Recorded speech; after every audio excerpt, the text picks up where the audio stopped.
tere! Siin on meil käru, ise ehitatud, metsaveokäru, palmse tõstuku peal, 675.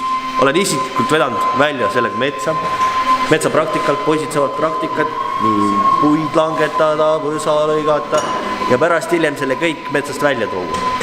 Siin on Belarus, mis veab seda käru. Belarusi mark on 820.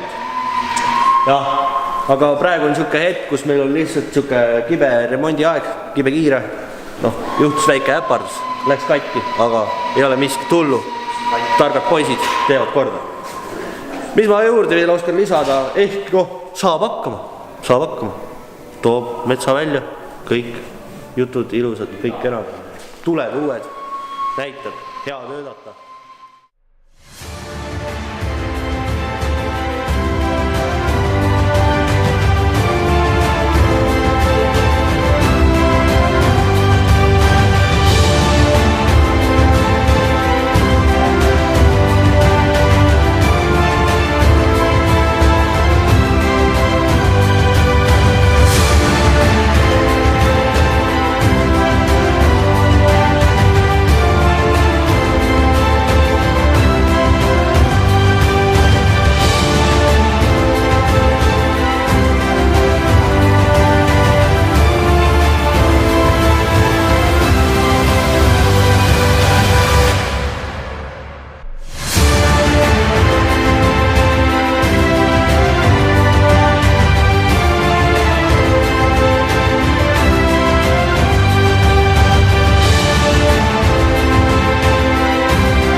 Sai lindile nüüd või? Vaata.